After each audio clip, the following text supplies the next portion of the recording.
सुनील सिंह यादव जी, हवाई फायर विपक्ष क्यों करता है? 9 साल से हवाई फायरिंग चल रही है। अगर प्रधानमंत्री के उनके निजी और राजनीतिक जीवन पर ले तो 22 साल से हवाई फायरिंग उन पर चल रही है। वह प्रधानमंत्री है 9 साल से देश के। तो ये हवाई फायरिंग हिट एंड रन की योजना, बार बार विपक्ष इसी रणनीति पर आता है और पब्लिक में इसका अप्रूवल नहीं है। पब्लिक में विपक्ष की बात नहीं सुनी जाती। चुनाव दर चुनाव के रिजल्ट में साबित होता रहा।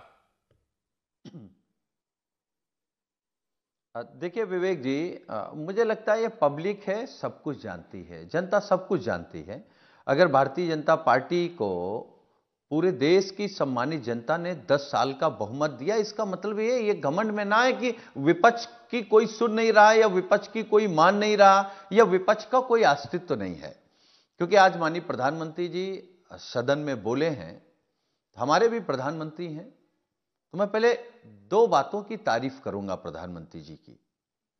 और बीजेपी की इन 2 बातों के लिए मैं सच बता रहा हूं विवेक जी, मैं मुरीद हूं।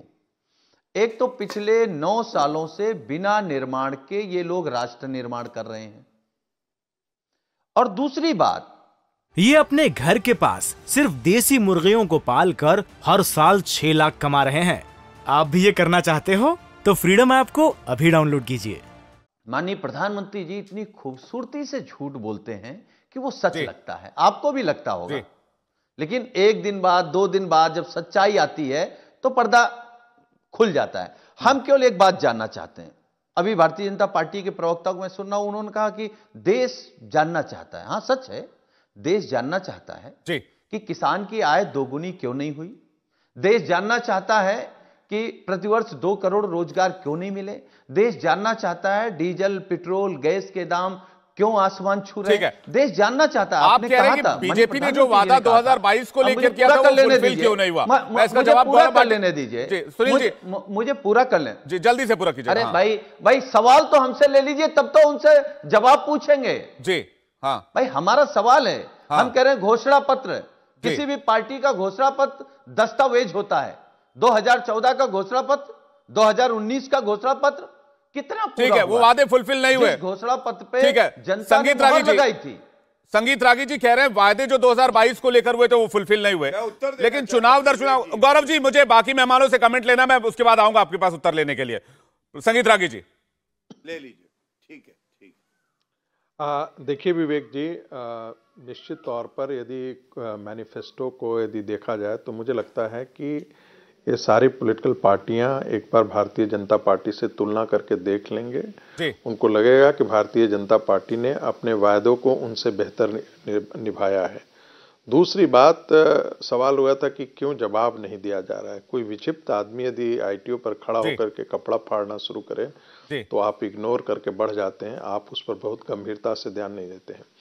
यदि राहुल गांधी कोई ठोस मुद्दे लेकर के आते, कोई ठोस बातें कहते और तर्क और तथ्य के साथ कहते तो प्रधानमंत्री को जवाब देना उनकी मजबूरी होती।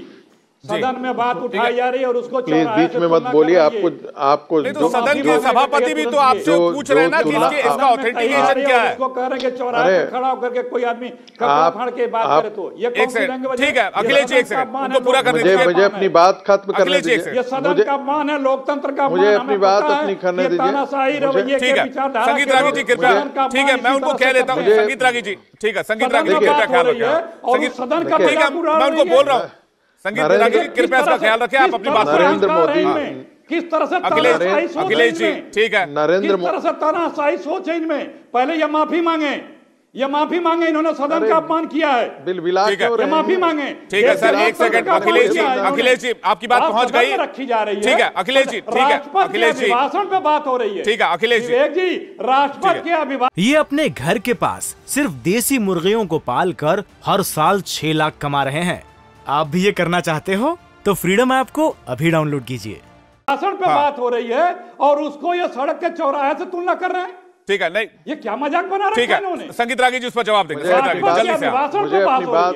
मुझे ये क्या जवाब देंगे ये? ये कैसे बुला के ले आते हैं? हटाइए इनको यहाँ से। ये वही देश है जहाँ अखिलेश जी, जिनको राष्ट्रपति, ये वही देश है जहाँ प्रधानमंत्री को नीच कहते हैं। ये वही देश है जहाँ प्रधानमंत्री को चाय वाला कहते हैं। इस तरह से बता यही वही देश है जहाँ प्रधानमंत्री के लिए जाति सूचक शब्दों का इस्तेमाल होता है और आपकी पार्टी में होता है। तब सदन की मर्यादा, सदन की गरिमा कुछ नहीं। मुझे जवाब देने दे, मुझे डिबेट आगे बढ़ाने दे प्लीज। मैं आपसे विनती कर रहा हूँ। संगीत रागी जी कोई बकवास नहीं कर रहा है यहाँ पे। संगीत रागी जी को बोलने दीजिए, फिर आप जवाब दे दीजिए। संगीत रागी जी, अगर इस तरह का कुतर्क करेंगे तो आप भी सदन की अवमानना में माने जाएंगे, क्योंकि सदन की बातों को आपको जो करना हो कर लीजिएगा, मुझे अपनी बात कहने दीजिए। अखिलेश जी, आप अपनी उनका संदर्भ कुछ और रहा होगा, सुन लेते ना पहले क्या किस संदर्भ में कह रहे थे आप। अपनी संगीत रागी जी का परिचय मत दें, मुझे अपनी बात कहने दें। आप मैं इतनी देर से सुन रहा हूं। ठीक है, कम से कम आप सदन की अपनी गरिमा तो बना के का रखें। परिचय मत कीजिए। हमारे देश के लोकतंत्र की गरिमा तो कोई बना के सदन की रखें। गरिमा। आप ठीक है। इंडिया टीवी हर वक्त हर जगह डाउनलोड करने के लिए सर्च करें India TV news Google play store या ऐप स्टोर पर।